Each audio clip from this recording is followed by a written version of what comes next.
In communication theory, we talk about negative communication spirals. The first time I heard about that was not in a classroom, it was in the backyard in East Detroit. I was playing catch with my older brother who played linebacker in college. When you're playing catch with your older brother in the backyard, you live according to this principle of mutually assured zinger. So you're playing with your brother in the backyard, and all of a sudden, he throws a fastball, like a really hard ball, and it's like, pop, and you're like, ow. Now, what do you say to your linebacker brother at that point? Do you say, Bob, we were playing catch, and you threw that ball hard. I think inappropriately hard, right? Do you say that to your linebacker brother? No, you're just like, and it comes back even faster. That's what's happening today in our culture. Deborah Tannen, a Georgetown linguist, says we're in the argument culture today, where all we're doing is perpetually caught in a negative communication spiral in how we treat each other. And the Kavanaugh hearings showed us that we're locked in this spiral. So how do we break out of the spiral? What do we do? What model do we look at to get ideas of how to approach dialogue in a different kind of way? One quick observation, we tend to think today's communication spiral is the worst that there is. Well, there were times in our country that it was even worse than what we're seeing today. Think about for a second the 1960s. It was the height of the anti-war movement, and there were sit-ins, protests. The low point of the 1960s anti-war movement was Kent State University, where Ohio National Guard came on campus and actually shot and killed 4 college students. Add to that, the 1960s was the civil rights movement, with the low point being 1968 when Martin Luther King Jr. was assassinated. In the middle of that, you get a man who is a writer, a puppeteer, and a Presbyterian minister, and in 1966 decides to do a regional program called Mr. Rogers' Neighborhood, where he decides to talk to kids about what's happening in culture. He doesn't ignore issues of race. He doesn't ignore the war. He actually talks to kids about it. In 1968, the same year Martin Luther King Jr. was assassinated, he goes national. And now you know it as Mr. Rogers' Neighborhood. Fred Rogers is a musician, writer, puppeteer. He has 40 honorary degrees were given to him. He received the President's Medal of Distinguishing Honor, and he was inducted to the Television Hall of Fame. So we're about to watch an amazing man who didn't ignore the cultural climate, didn't ignore negative communication spirals. He just offered a great alternative to kids. So let me just throw it out to you. We were back there watching it, crying, laughing. We heard you laughing like crazy. It was awesome. But let me just very quickly throw it out to you. What struck you as you watched this? What was the lasting thing that you kind of came away with? I'll start. Yeah. This is the second time I've watched the movie, and what struck me this time was how deep of a conviction he had about what his mission was, which was to love people and to let them know that they were loved. And then those protesters at his funeral, this is what struck me this time. And it made me think about how in the Bible it says, you know, people will misunderstand you, people will persecute you for living out your kingdom values.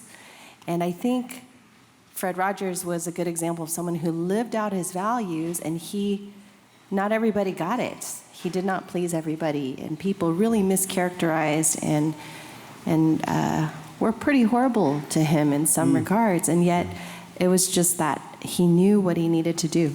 Yeah, that's great.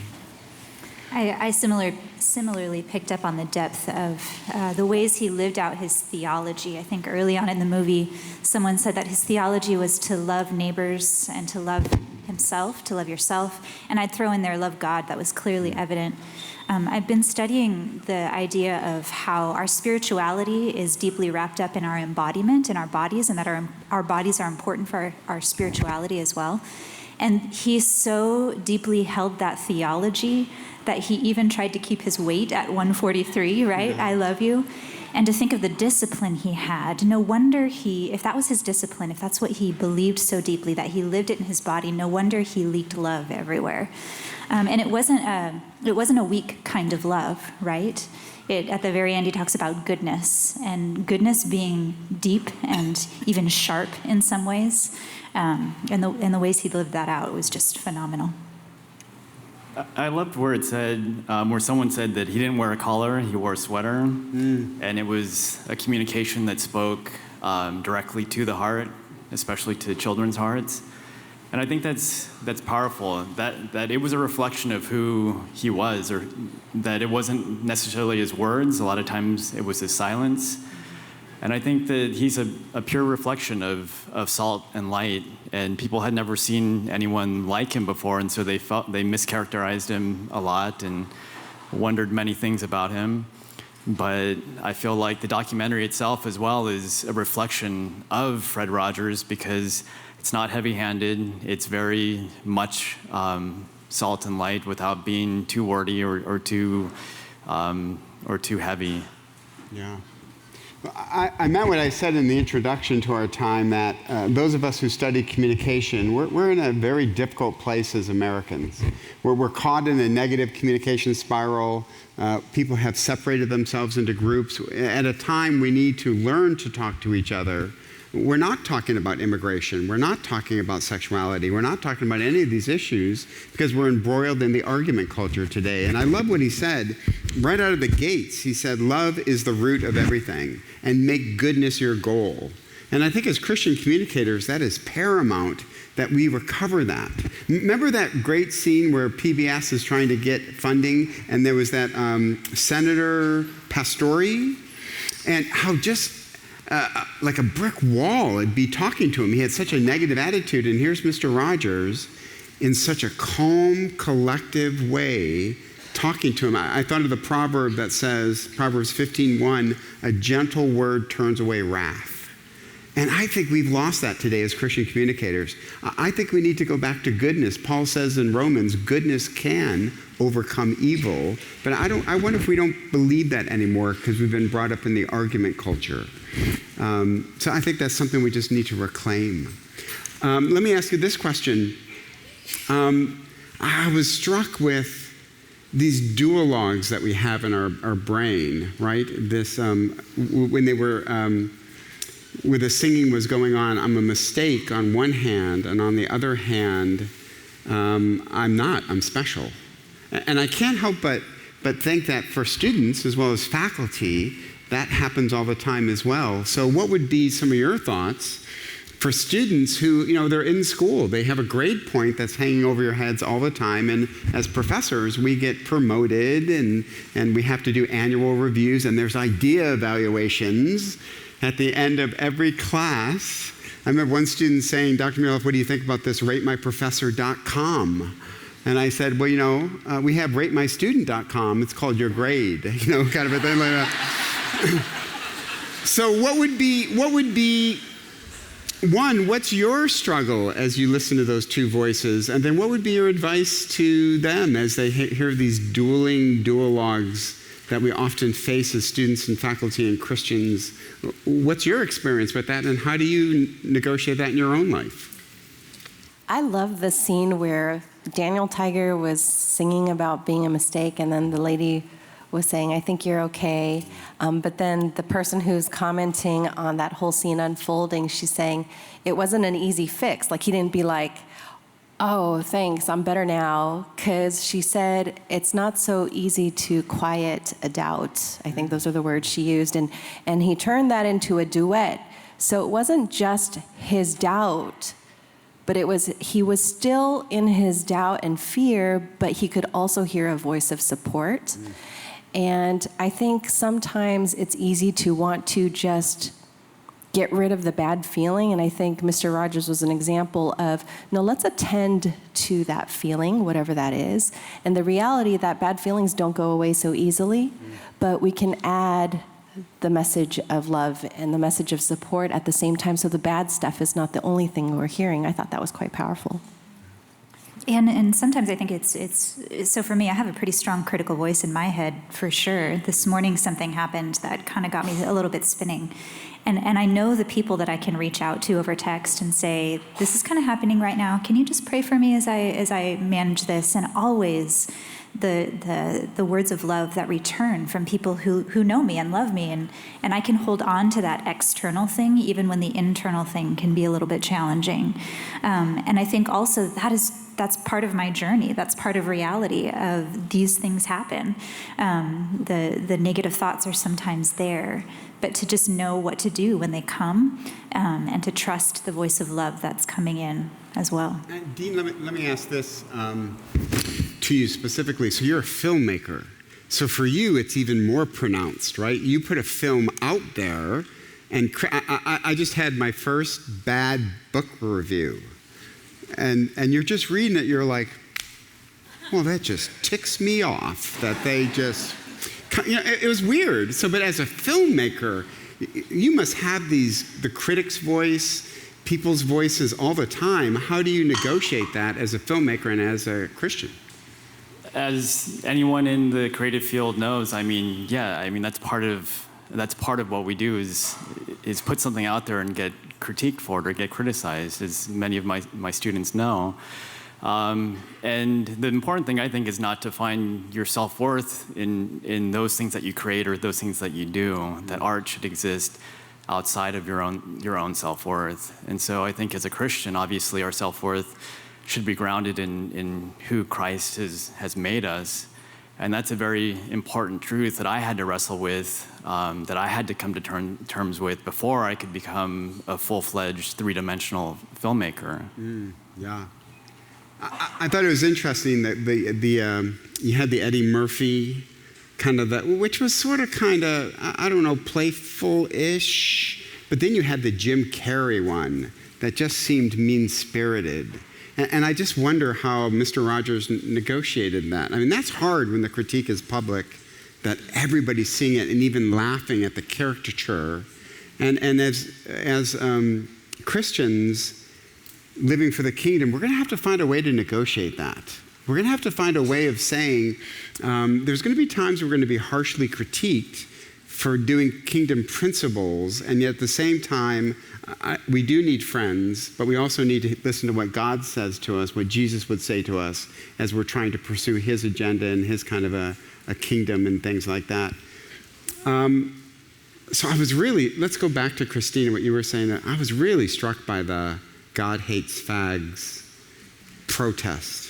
When it's just so ugly, what are the lessons that we can take from Mr. Rogers when the critique isn't just people disagreeing with each other, but it is personal and the attack is going right after us as Christians?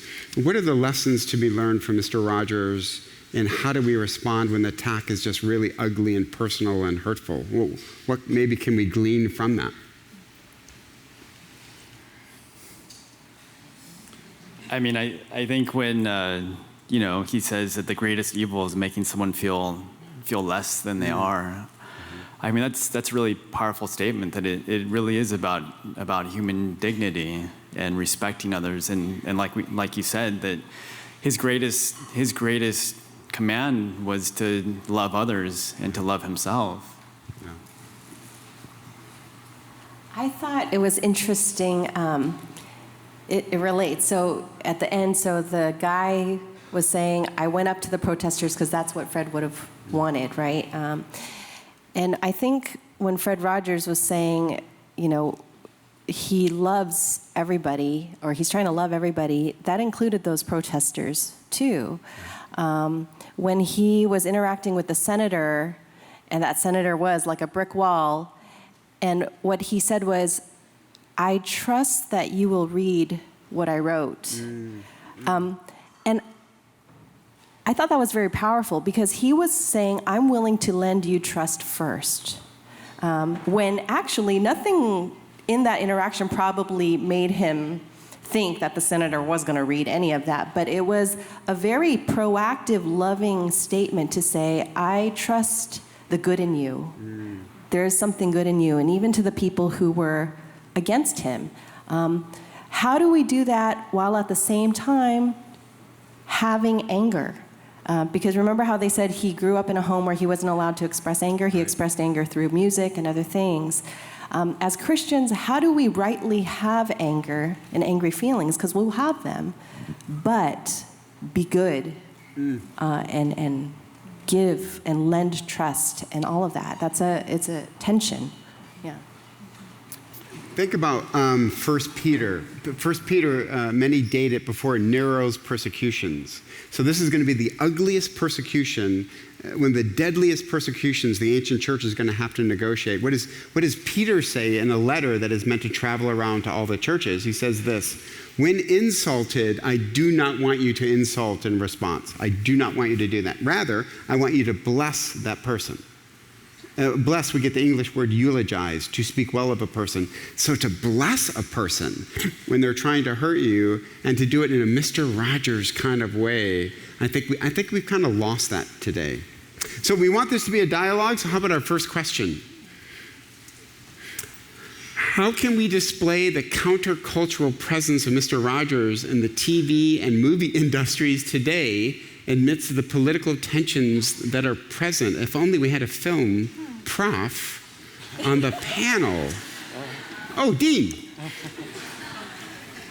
I forget who said this, but I related to Mr. Rogers. Who he was, the essence of who he was an act of rebellion, because he was very much different than what culture was screaming. And so I think to have that countercultural presence, like Mr. Rogers, I think we need to be less judgmental and more loving. I think we need to reflect more light and more love and less judgment. And I think that'll help us to be a little bit more relevant. And I think that'll help our stories to resonate a little bit more in Hollywood. Can I put you on the spot real quick? Can you think of a movie that's been produced by a Christian, written by a Christian, that you think is in the ballpark of what you're talking about, this positive, loving thing rather than the judgmental side? It depends on what genre, because if we're talking purely faith-based, no, I can't think of one. But if we're talking about maybe a filmmaker like Terrence Malick, who has pushed the boundaries of cinema and who has made films like the Tree of Life. Right. I think that's a powerful voice in cinema. That's a relevant voice. And that's someone that can teach us about how to tell stories. That's good. I wonder if we shouldn't also, this is hard how we negotiate this, but I wonder if we shouldn't start to critique our own movies. If we shouldn't, right? So let me just stir the pot a little bit and say that a movie like God Is Not Dead, that in which we have a freshman, we don't even need a sophomore or a junior, a freshman takes a PhD in philosophy, an atheist PhD, and then very quickly converts him and shows him that his thinking is completely messed up and sophomoric. I just wonder how atheists view that. Right? And I just think we need to probably be a little bit more vocal to say, let's not do this, right? A follow-up? When you talk about our movies, I don't count that as our movie. Oh, good. Yes, I don't either. No, I like that. Yeah, that's good. Yes. Well said. I do not either. I don't either, yes. Hey, how about another one? Let's have another one. Do you think it's okay for kids to learn about stuff like death and conflict and assassination? Too bad we don't have a psychologist here. Yes. What would you say about that? Yes. Okay, next question. Okay, but Christina, how do you do that? How do we tackle issues like that? You know, kids are so perceptive and so observant. They already know that things are going on, and we cannot shelter them forever. There are ways to talk to kids about death and dying. There are ways to talk to kids about conflict and assassination. And what? They watch you fight with your spouse. And so this idea that kids have very deep feelings, is so true. And parents, who's going to help the kids navigate those feelings if it's not going to be for the parents and the people in the kids' immediate vicinity? And if parents don't do it, a child will try to navigate that feeling by turning to something else, whatever that is, to help them get through it. I think my developmental psych students know that all of these are opportunities for kids, for parents to come in and help scaffold a child's learning and their emotional development. You can teach kids a lot about empathy. You can teach kids a lot about how to navigate conflict. You can teach kids a lot about understanding their own feelings and being able to articulate that through moments where these questions arise for them and through events that are happening in our nation today.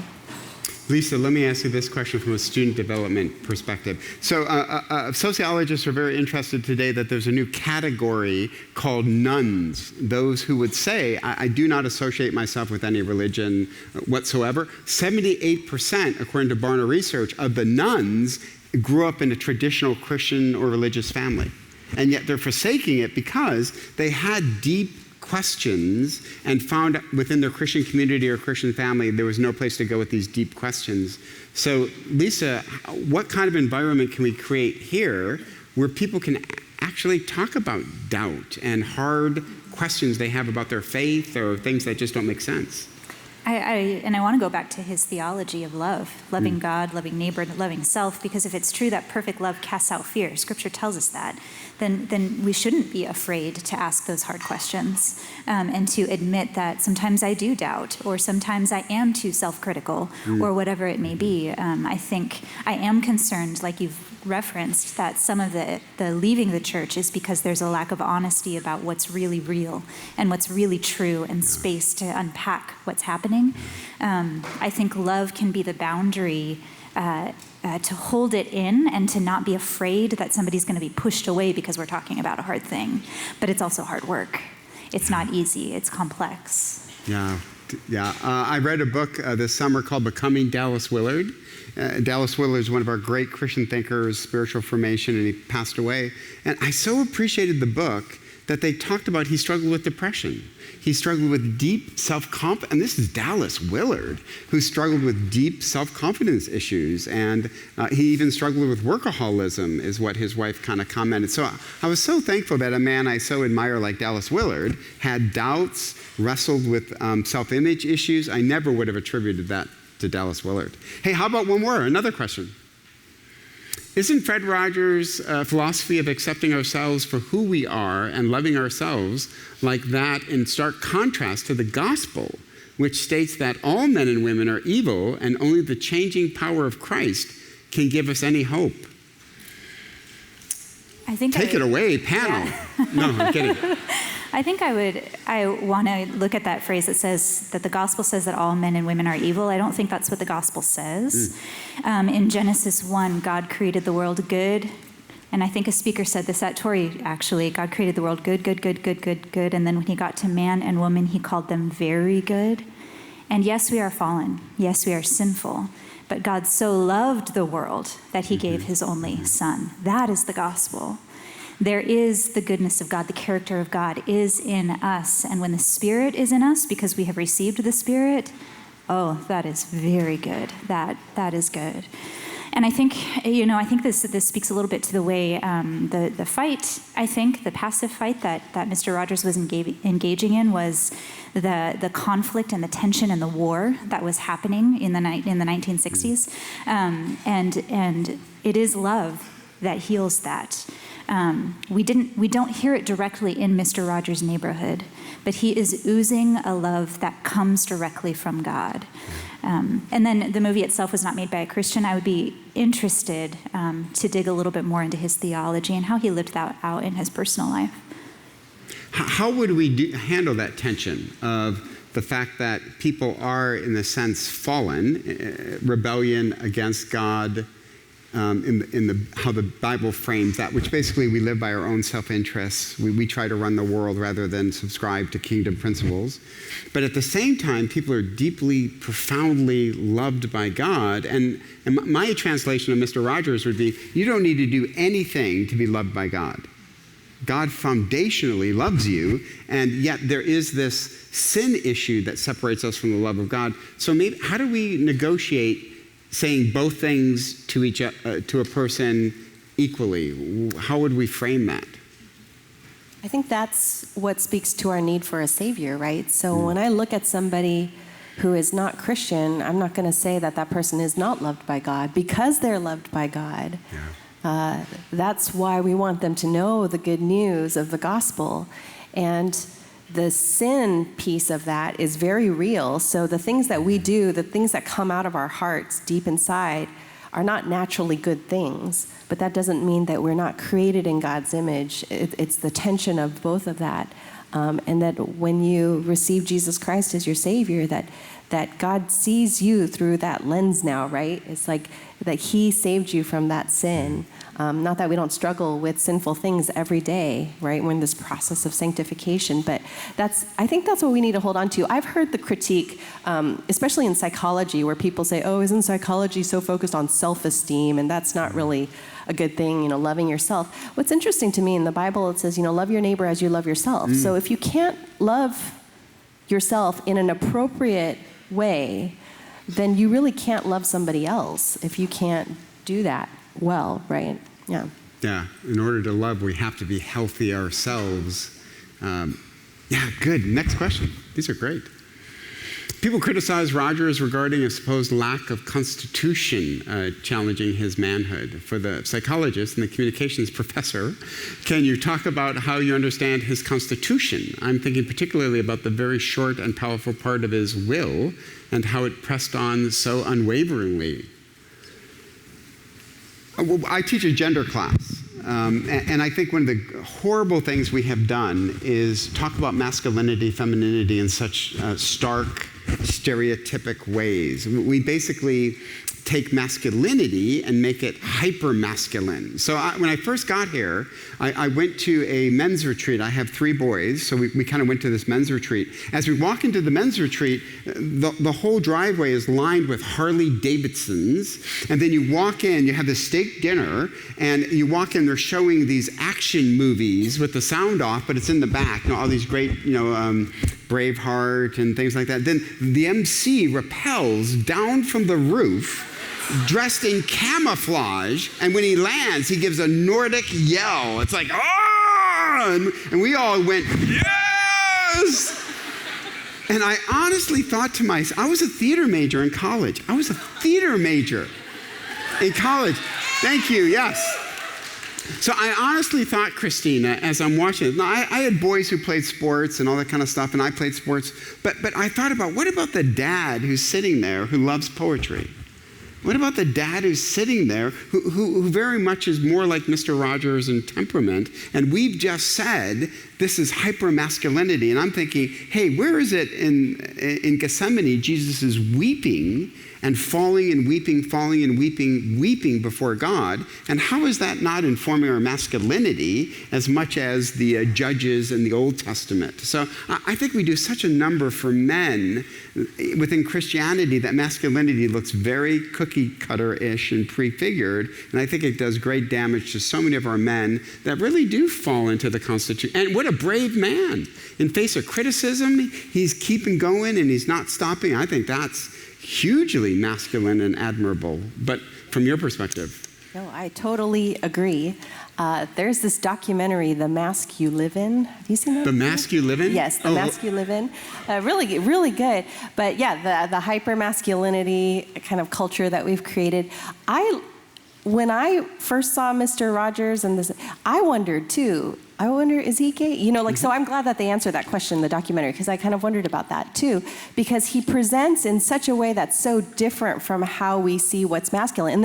And then when we don't see something on a guy, like when that looks a little more effeminate or something, of course, automatically we assume that means that person's gay, which is not true, right? So I think yes, everything what you said. And the femininity is the exact same way. We do it in such prefigured ways that we've got to find ways of presenting femininity in traditionally masculine, strong ways. And Deborah, one of the judges in the Old Testament, is a woman judge. And I think we kind of forget that in the... Yeah. How do we intentionally embrace, or how do we, redefine what that means? Because, at our church we did Mother's Day, you get nails polish, and Father's Day, they passed out beef jerky. Christina, this just ticks me off how churches do this. Mother's Day is like women are just a saint. And they are. By the way, I love my wife. She's a saint as a mother. It comes to men, and we get yelled at that you're not doing enough.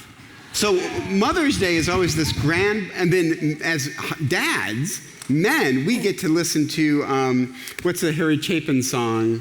Cats in the Cradle. A song about where were you? You were too busy with your career. And it's like, I hate the way we prefer it. So Dean, this is the great thing about film and television, is that we have an opportunity, and it doesn't have to be overtly Christian, but we have such a great opportunity of saying, without ever shouting it that this is a Christian portrayal, we have a great opportunity of presenting a more holistic view of sexuality and gender. And how can we take advantage of that as Christians? How can we get into this conversation film-wise, TV-wise?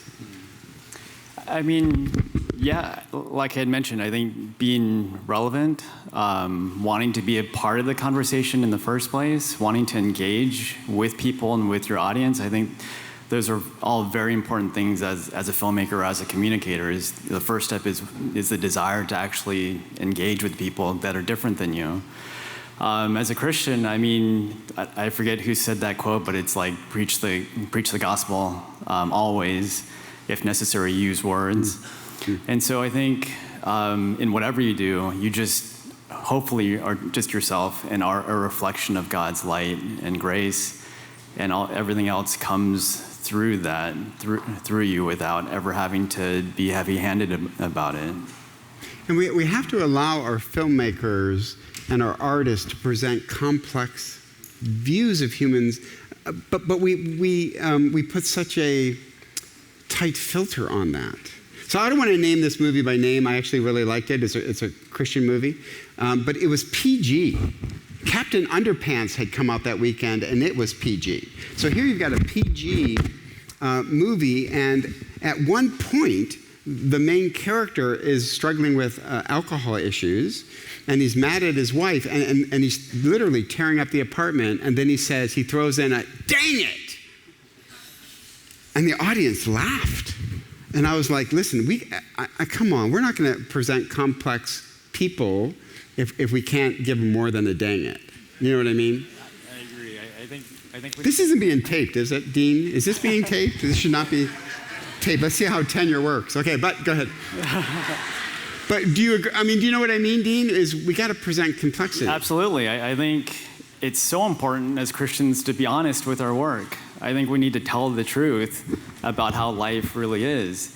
And if we're constantly self-censoring ourselves, I don't think that's effective. And like you said, people laugh at that, and we're not relevant. And so I think as storytellers, we need to be honest, we need to be authentic, we need to tell the truth.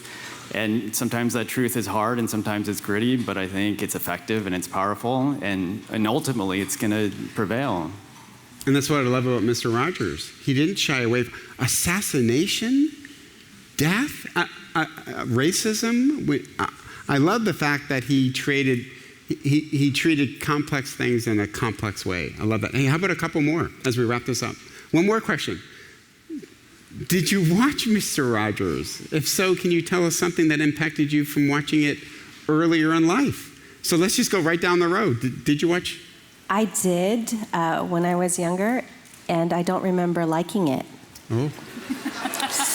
And let me say, I think now as an adult, I can appreciate it so much more. And then definitely watching the documentary and kind of what was going on behind and what his mission was. But as a child, it was too slow for me. I was watching Gem and the Holograms and G.I. Joe and all these like kind of active music. And then Mr. Rogers came on and it was slow. And I got bored. Yeah. Lisa? Well, I did also watch Mr. Rogers. And I remember being really afraid of the neighborhood, the puppets, actually. Like, King Friday is scary. So is the lady with the red nose, like, scary, right? But, I went to school in western Pennsylvania, about an hour north of Pittsburgh, which is where he grew up. And it turns out that in the airport, they actually have a display of his trolley and one of his sweaters. And I remember traveling through the airport to go to college and feeling so anxious and like scared and kind of tense, and going back and forth was just it was kind of tough. And I would see his sweater and I would see the trolley, and I would remember the feeling I got of Mr. Rogers, of the calm and the stable, and I think even the truth telling that it was going to be okay. So. Of course, I knew who Mr. Rogers was, but I sadly never watched the show. It just did not interest me, I guess. But watching this now, I mean, we can really see his enduring legacy, and we can see the way that the audience reacted and how much they got out of this. And I have such a profound respect for him after watching this documentary, because I think it paints such a three-dimensional, beautiful portrait of a really special man. Yeah, so I'm sad that you didn't get a chance to. I didn't either, no. Because of the masculinity thing. I mean, I'll just be transparent. I had two older brothers. We played sports all the time, and just to turn it on, it just didn't fit the kind of definition of masculinity I was getting. My dad was a factory worker and an ardent sports enthusiast, and so it was super slow. And then it just didn't fit my preconceived. I almost feel like a little bit gypped a little bit, having now watched this documentary and seeing the brilliance of what he did. It just didn't connect with me early on. Hey, another one? Are we done? Oh, great. Hey,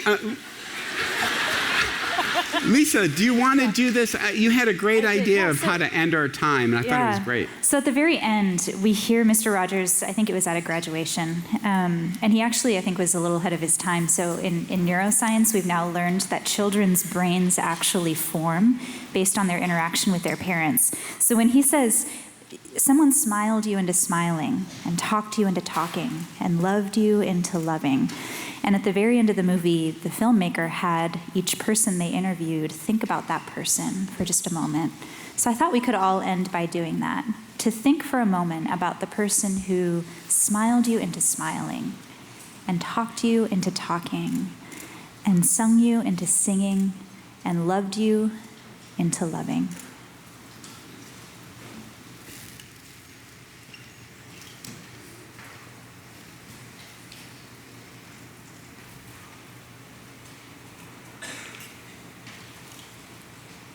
And Lord Jesus, what a gift those people are to us.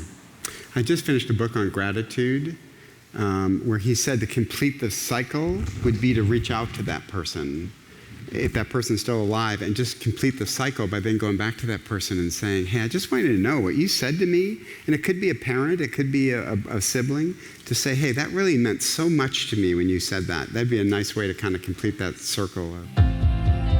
Discover who you're called to be at Biola University, a leading Christ-centered university in Los Angeles, with programs on campus and online. Subscribe for more of our videos and learn more at biola.edu.